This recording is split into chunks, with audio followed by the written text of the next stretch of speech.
Hello दोस्तों, स्वागत है आपका एटॉमिक स्ट्रक्चर के लेक्चर सीरीज पार्ट नंबर 16 में। प्रीवियस लेक्चर तक हम लोगों ने देख लिया था कि किस प्रकार से नील बोर ने हाइड्रोजन एटम के अलग अलग ऑर्बिट की एनर्जी को किस तरह से फाइंड आउट किया था।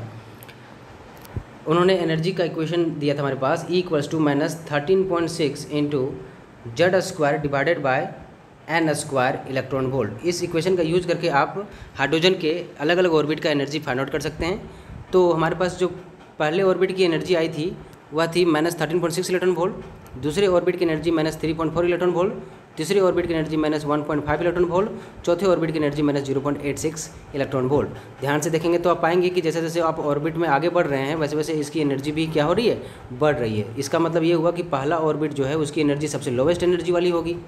फर्स्ट ऑर्बिट जो होगी N1 जिसे हम लोग कह रहे हैं वो लोवेस्ट एनर्जी वाली होगी, और अगर इन्फिनिटी की बात करें तो वो हाईएस्ट एनर्जी, इन्फिनिटी वाले सेल की बात करें तो उसकी हाईएस्ट एनर्जी होगी। तो अब दूसरी बात बोर कहते हैं अपने छठे नंबर पोस्टुलेट में कि इलेक्ट्रॉन जो है एनर्जी गेन भी कर सकता है, इलेक्ट्रॉन जो है एनर्जी लॉस भी कर सकता है। तो कब गेन करेगा कब लॉस करेगा इस चीज़ को देखते हैं हम लोग। तो अगर इलेक्ट्रॉन को लोअर एनर्जी लेवल मान लेते हैं कि N1 से N2 में भेजना हो, या N3 में भी भेज सकते हैं आप, या N4 में भी भेज सकते हैं, या N5 जिसमें मर्जी आप भेज सकते हैं। तो मैंने मान लिया कि N1 से वो N2 में इसको भेजना है, जंप करवाना है, उसको ट्रांजिशन करवाना है। एक्चुअली एक एनर्जी लेवल से दूसरे एनर्जी लेवल में जब इलेक्ट्रॉन का एक्साइटेशन होता है तो इस तरह का जो प्रोसेस होता है दैट इज कॉल्ड ट्रांजिशन। तो हम क्या कर रहे हैं, N1 सेल से इलेक्ट्रॉन को N2 सेल में भेज रहे हैं, अर्थात उसका ट्रांजिशन करा रहे हैं N1 सेल से N2 सेल में। तो चूंकि N1 लोअर एनर्जी लेवल वाला है, N2 हमारा हायर एनर्जी लेवल वाला है, मीन्स हमें इसको कुछ ना कुछ एनर्जी देनी पड़ेगी इलेक्ट्रॉन को, तभी वो लोअर से हायर एनर्जी लेवल में जाएगा। तो इलेक्ट्रॉन उस समय एनर्जी गेन करेगा और वो लोअर से हायर एनर्जी लेवल में चला जाएगा। तो इसका मतलब ये हुआ कि एनर्जी इलेक्ट्रॉन तभी गेन करेगा जब उसे लोअर एनर्जी लेवल से हायर एनर्जी लेवल में जाना हो, तब इलेक्ट्रॉन जो है एनर्जी को गेन करेगा। अब हमने चलो मान लिया कि ये हमारे पास इलेक्ट्रॉन पहला ऑर्बिट में है N1 में, इसको ट्रांजिशन करा दिए N4 में या N2 में, मान लिया मैंने N2 में इसको भेज दिया मैंने। तो इस समय जब ये यहाँ पे मौजूद होगा तो ये N2 में ज़्यादा समय तक नहीं रह पाएगा। भले ही इसके पास बहुत सारा एनर्जी इसके पास है, तो बहुत ज़्यादा रिएक्टिव भी है, मतलब बहुत अनस्टेबल है। तो N2 में जैसे जाएगा तो इस स्टेट को इसको कहते हैं एक्साइटेड स्टेट। इलेक्ट्रॉन चूँकि एक्साइट हम लोगों ने किया एनर्जी दे करके, तो उस स्टेट को हम लोग एक्साइटेड स्टेट कहते हैं। तो कभी भी इलेक्ट्रॉन जो है एक्साइटेड स्टेट में ज़्यादा समय तक नहीं रहता है, वो चाहता है कि हम अपना ओरिजिनल स्टेट में आके रहें। कोई भी इंसान की चाहत होती है कि जहाँ मेरा घर रहे हम वहीं जाके रहें। तो जस्ट लाइक उसी तरह से इलेक्ट्रॉन का भी चाहत रहता है हमेशा से कि हम जहाँ थे पहले वहीं जाके रहें, और हम हमेशा से कहाँ पे रहें, लोवेस्ट एनर्जी वाला सेल में रहें। ये हमेशा से इलेक्ट्रॉन की चाहत होती है, क्योंकि उस केस में वो ज़्यादा रिएक्टिव नहीं होगा। अगर ज़्यादा इलेक्ट्रॉन के पास एनर्जी है तो मतलब बहुत ज़्यादा रिएक्टिव होगा, तो वो काफ़ी ज़्यादा अनस्टेबल होगा। तो सभी लोग चाहते हैं कि स्टेबल हों, तो वो क्या करेगा इलेक्ट्रॉन, अब यहाँ पे जैसे ही रहेगा कुछ समय के लिए, बहुत ही सेकंडों में, मतलब माइक्रो सेकंड्स में रहता है वो, अब वो क्या करेगा, तुरंत अपना एनर्जी को लूज करना शुरू कर देगा। एनर्जी लूज करके फिर से अपना ओरिजिनल स्टेट N1 में आ जाएगा, मतलब N2 से फिर N1 में आ जाएगा। कैसे आया, उसने अपनी अतिरिक्त ऊर्जा को, एक्स्ट्रा एनर्जी को एक रेडिएशन के रूप में बाहर छोड़ दिया, that is called EMR, electromagnetic radiation जिसे कहते हैं। उस रूप में इस इलेक्ट्रॉन ने अपनी ऊर्जा को इमिट कर दिया, बाहर छोड़ दिया। तो एनर्जी लॉस कब करता है इलेक्ट्रॉन, जब उसे हायर एनर्जी लेवल से, हायर N2 हमारा हायर स्टेट था, हायर एनर्जी लेवल से लोअर एनर्जी लेवल में जाना हो, तब इलेक्ट्रॉन क्या करती है, अपनी ऊर्जा को लॉस करती है। किस फॉर्म में, इलेक्ट्रोमैग्नेटिक रेडिएशन के फॉर्म में। आप पढ़ चुके हैं कि इलेक्ट्रोमैग्नेटिक रेडिएशन जो होते हैं वो एक खास तरह का वेव्स होते हैं जिनमें इलेक्ट्रिक और मैग्नेटिक दोनों फील्ड होते हैं। उनका खुद का वेवलेंथ होता है, खुद का फ्रिक्वेंसी होता है, उनका खुद का वेव नंबर होगा। तो हमें इस लेक्चर में इसी वेवलेंथ को या फ्रिक्वेंसी को फाइंड आउट करना है कि जो इमिटेड रेडिएशन है, जो रेडिएशन इमिट हुई है, बाहर निकली है रेडिएशन, उस रेडिएशन का वेवलेंथ कितना है, इस वेवलेंथ को हमें फाइंड आउट करना है। इस वेवलेंथ को फाइंड आउट किया था रीडबर्ग ने। तो राइडबर्ग के बारे में हम लोग यहाँ पे देखेंगे कि किस तरह से उन्होंने एक इक्वेशन दिया जिसे रीडबर्ग इक्वेशन के नाम से जानते हैं। तो उन्होंने इस इक्वेशन को कैसे डेराइव किया, आइए इस चीज़ को सीखते हैं। इससे पहले हम लोग एक और बेसिक चीज़ को समझते हैं जो बोर ने बताई हमें। पहले ऑर्बिट में जो हमारा इलेक्ट्रॉन है, अगर हम इस इलेक्ट्रॉन को बोलें कि इलेक्ट्रॉन भाई अगर हम तुमको 11 इलेक्ट्रॉन वोल्ट ऊर्जा दे दें, सप्लाई कर दें बाहर से तुमको, तो क्या तुम किसी दूसरे ऑर्बिट में जंप कर सकते हो?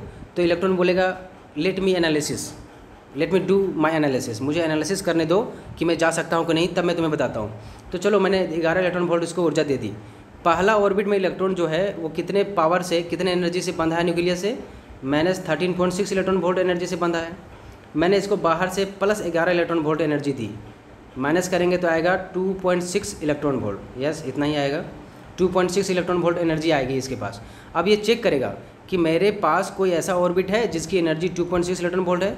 तो यहाँ पे देखेगा नहीं, मेरे पास दूसरी ऑर्बिट है -3.4, तीसरी वाली है -1.51, 2.6 वाली ऑर्बिट तो मेरे पास है ही नहीं।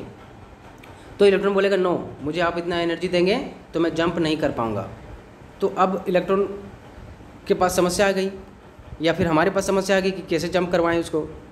तो बोर ने कहा कि इलेक्ट्रॉन एक ऑर्बिट से दूसरी ऑर्बिट में तभी जंप करेगा ना जब उसको एक पार्टिकुलर अमाउंट में एनर्जी सप्लाई होगी, ना उससे ज़्यादा ना उससे कम, तो तभी वह जंप करेगा, वरना जंप नहीं करेगा। सेम केस अप्लाई वही होती है कि वो रिटर्न उतना ही एनर्जी यूज करेगा जितना उस ऑर्बिट में आने पर उसकी एनर्जी बच जाती है। जैसे कि N2 से N1 में तभी आएगा जब वो एक पार्टिकुलर अमाउंट में एनर्जी लिबरेट करेगा, उसी प्रकार से वो N1 से N2 में तभी जाएगा जब पार्टिकुलर अमाउंट में इसको एनर्जी मिलेगी। तो हम लोग क्या करते हैं, अब इलेक्ट्रॉन को कहते हैं कि भाई ठीक है, तुम 11 इलेक्ट्रॉन वोल्ट में जंप नहीं कर पाए, अगर तुमको 10.2 इलेक्ट्रॉन वोल्ट देते हैं तो क्या जंप कर पाओगे? तो मैं चेक करता हूँ। इलेक्ट्रॉन बोलेगा मैं चेक करता हूँ फिर बताता हूँ। तो पहला ऑर्बिट में इलेक्ट्रॉन है, इसके पास न्यूक्लियस से कितना एनर्जी से बंधा है? 13.6 इलेक्ट्रॉन वोल्ट से। बाहर से मैंने सप्लाई किया +10.2 इलेक्ट्रॉन वोल्ट, माइनस करेंगे तो 3.4 इलेक्ट्रॉन वोल्ट आएगा। अब इलेक्ट्रॉन चेक करेगा कि 3.4 वाला कोई ऑर्बिट है हमारे पास। यस, दूसरा ऑर्बिट हमारा 3.4 इलेक्ट्रॉन वोल्ट वाला है। तो इलेक्ट्रॉन बोलेगा यस, मैं जंप कर जाऊंगा अगर मुझे 10.2 इलेक्ट्रॉन वोल्ट का एनर्जी मिले। तो वो N1 से कहाँ जंप कर जाएगा? N2 में जंप कर जाएगा। तो इसीलिए नील बोर कहते हैं कि हमारा जो ऑर्बिट का एनर्जी है वो क्वांटाइज्ड है, और हमारा एनर्जी जो इलेक्ट्रॉन का वो भी क्वांटाइज्ड है। इलेक्ट्रॉन जो है एक एनर्जी लेवल से दूसरे एनर्जी लेवल में तभी जाएगा जब उस एनर्जी लेवल के बराबर उसके पास एनर्जी बच जाए, या दूसरे शब्द में वो कहते हैं कि इलेक्ट्रॉन N1 से N2 या कोई भी सेल से दूसरे सेल में तभी जाएगा जब इन दोनों के बीच का जो एनर्जी गैप है, मतलब दूसरे ऑर्बिट की एनर्जी माइनस पहले ऑर्बिट की एनर्जी बराबर हो जाए किसके? एनर्जी सप्लाई एनर्जी के, सप्लाइड एनर्जी के। अगर इतना सप्लाई करेंगे आप एनर्जी का तब इलेक्ट्रॉन जंप करेगा, वरना इलेक्ट्रॉन जंप नहीं करेगा। जैसे कि अगर हमको N1 से N2 में जाना है तो N2 की ऊर्जा कितनी थी? -3.4, और N1 की ऊर्जा कितनी थी? -13.6। दोनों को माइनस करेंगे तो कितनी ऊर्जा आएगी? +10.2। तो अभी देखा आप लोगों ने कि 10.2 इलेक्ट्रॉन वोल्ट एनर्जी देंगे तभी इलेक्ट्रॉन को पसंद आएगा कि वो कहाँ से कहाँ जाए, N1 से N2 में जंप कर जाए, ट्रांजिशन शो करे। तो यहाँ पे एक कंक्लूजन हमारे पास निकल के आ रहा है कि इलेक्ट्रॉन तभी एक्साइटेशन शो करेगा, तभी ट्रांजिशन शो करेगा जब ई फाइनल माइनस ई इनिशियल, मतलब जहाँ भेजना है इलेक्ट्रॉन को जिस ऑर्बिट में, उसकी ऊर्जा माइनस जिस ऑर्बिट से भेजनी है, यानी कि इनिशियल वाला, यानी कि डेल्टा जो ई है वो इक्वल हो जाए एनर्जी ऑफ फोटोन के, एनर्जी ऑफ फोटोन के बराबर हो जाए, अर्थात E बराबर hc/λ, hc/λ। ये हम लोग पहले भी ड्राइव कर चुके हैं इस इक्वेशन को। तो बोर कहते हैं कि इलेक्ट्रॉन तभी ट्रांजिशन हो पाएगा जब वो एनर्जी जो है दो ऑर्बिट के बीच के जो एनर्जी का डिफरेंस है, दैट इज़ डेल्टा ई, वो बराबर हो जाए एनर्जी ऑफ फोटोन के, या जो एनर्जी सप्लाई कर रहे हैं हम लोग बाहर में हीट के रूप में या फोटोन के रूप में, किसी भी रूप में अगर एनर्जी सप्लाई कर रहे हैं, अगर उसकी एनर्जी डेल ई के बराबर हो जाए, यानी कि दोनों ऑर्बिट के बीच के एनर्जी गैप के बराबर हो जाए, तभी इलेक्ट्रॉन एक्साइट करेगा, वरना इलेक्ट्रॉन एक्साइट नहीं करेगा। अब इसी चीज़ का यूज करके हम लोग ये जो इमिटेड रेडिएशन है, ये जो इमिटेड रेडिएशन है, इस इमिटेड रेडिएशन का हम लोग वेवलेंथ निकालने की कोशिश करेंगे। तो अभी हम लोगों ने देखा कि जब इलेक्ट्रॉन को N1 से N2 में ट्रांसफ़र करना हो, एक्साइट कराना हो, तो हम लोग को 10.2 इलेक्ट्रॉन वोल्ट एनर्जी सप्लाई करनी पड़ी थी। तो जब ये N2 से फिर वापस N1 में आएगा तब एक खास तरह का रेडिएशन इमिट करेगा। उस रेडिएशन का नाम है EMR। इसका एक पार्टिकुलर वेवलेंथ होगा। इस वेवलेंथ को हमें फाइंड आउट करना है। तो ये हमारी एनर्जी की वैल्यू है, ये एनर्जी इतना लिबरेट किया। और एनर्जी का फार्मूला हम लोग ऑलरेडी पढ़ चुके हैं, E equals to delta E equals to हो जाएगा हमारे पास hc अपॉन लेमड़ा। तो हमारे पास डेल्टा E कितना है 10.2 इक्वल्स टू h जानते हैं प्लांक्स कांस्टेंट होता है, इसका वैल्यू जानते हैं, c वेलोसिटी ऑफ लाइट है और लेमड़ा हमें निकालना है। ये दोनों कांस्टेंट वैल्यू है, तो आप आराम से इस जो इमिटेड रेडिएशन है उसकी लेमड़ा यहाँ से निकल जाएगी आराम से। ये हमारा एक तरीका हो गया निकालने का। ये कब हुआ? जब हमें एनर्जी का वैल्यू पता था। एक दूसरा तरीका भी है जिसके द्वारा हम लोग इस इमिटेड रेडिएशन का वैल्यू निकाल सकते हैं, जिसको रीडबर्ग ने अपने इक्वेशन में दिया। तो आइए समझते हैं रीडबर्ग इक्वेशन किस तरह से फाइंड आउट करेंगे। तो उसी तरह से हम लोग फिर भी चलते हैं कि मान लिया कि इलेक्ट्रॉन N1 से N2 में गया, फिर वो N2 से जब वापस आएगा तो खास तरह का रेडिएशन इमिट करेगा जिसकी ऊर्जा h न्यू के बराबर होगी, एनर्जी फोटोन के बराबर होगी। इसी को सॉल्व करेंगे तो hc अपॉन लेमड़ा के बराबर ऊर्जा वो इमिट करेगा, फिर वो N1 में आ जाएगा। तो मान लिया कि इलेक्ट्रॉन जंप करता है N2 से N1 में, तो जब जंप करेगा तो उस समय जो रेडिएशन इमिट कर रहा है, EMR जो इमिट कर रहा है, उसका लेमड़ा कैसे निकालेंगे? तो वो जंप तभी करेगा जब वो अपना एनर्जी कितना के बराबर लूज करेगा, E2 माइनस E1। जो दूसरे ऑर्बिट की एनर्जी है माइनस पहले ऑर्बिट की जो एनर्जी है उसके बराबर एनर्जी इमिट करेगा, तभी वो वापस उस एनर्जी लेवल में आएगा, लोअर एनर्जी लेवल में आएगा। तो delta E equals to E2 minus E1 हमारे पास आ गई। डेल्टा E का हम लोग जानते हैं फॉर्मूला हो गया hc अपॉन लेमड़ा। E2 की एनर्जी कितनी होगी, पहले भी पढ़ चुके हैं, ड्राइव कर चुके हैं, -13.6 into Z square divided by N2 का स्क्वायर। दूसरे ऑर्बिट की बात कर रहे थे यहाँ N2 हो जाएगा, यहाँ पहले ऑर्बिट की बात कर रहे थे यहाँ पे N1 हो जाएगा, यहाँ माइनस माइनस प्लस बन जाएगा।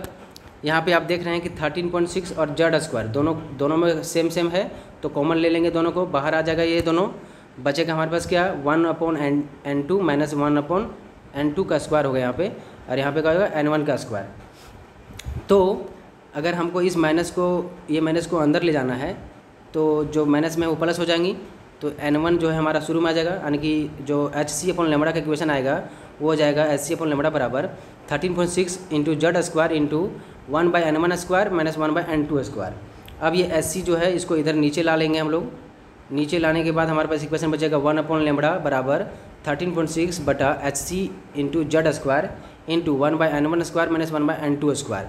ये 13.6 अपॉन hc जो है वो r के बराबर होती है। r को हम लोग राइडबर्ग कांस्टेंट के नाम से जानते हैं। ये बराबर होता है 109743 सेंटीमीटर इनवर्स, या इसको मीटर में लिखेंगे तो 1.09 इंटू 10 के पावर -7 मीटर इनवर्स होता है। ये राइडबर्ग कांस्टेंट है। इसे अगर ये मैंने इक्वेशन सॉल्व किया है डायरेक्टली उसके वैल्यू को पुट करके, अगर आप एनर्जी के टर्म में लिखते हैं तो इसका राइडबर्ग कांस्टेंट का दूसरा जो कांस्टेंट का वैल्यू है वो कुछ इस तरह से दिखाई देगा 2 pi square me⁴ bye CZ3। इसको भी सोल्व करेंगे तो इसका वैल्यू 109743 सेंटीमीटर इनवर्स ही आएगा। तो रीडबर्ग ने एक इक्वेशन दे दिया वो जो इमिटेड रेडिएशन था उसका वेवलेंथ निकालने के लिए कि 1 अपॉन लेमड़ा इक्वल्स टू क्या आया RZ square into 1 by N1 जहाँ पे इलेक्ट्रॉन लौट रहा है माइनस जहाँ से इलेक्ट्रॉन लौट रहा है। ये जहाँ पर इलेक्ट्रॉन लौट रहा है और ये क्या हो गया जहाँ से इलेक्ट्रॉन लौट रहा है। तो यानी कि ये N2 से लौट रहा है, कहाँ पे N1 में लौट रहा था, तो जहाँ पे लौट रहा है उसको शुरू में, और जहाँ पर लौटा वहाँ शुरू में लिखेंगे और जहाँ से लौटा वहाँ उसको बाद में लिखेंगे। यहाँ पे 1 अपॉन लेमड़ा को हम लोग पहले भी पढ़ चुके हैं कि वेव नंबर के नाम से जानते हैं। तो वेव नंबर इक्वल्स टू हो गया RZ square into 1 by N1 square minus 1 by N2 का होल स्क्वायर।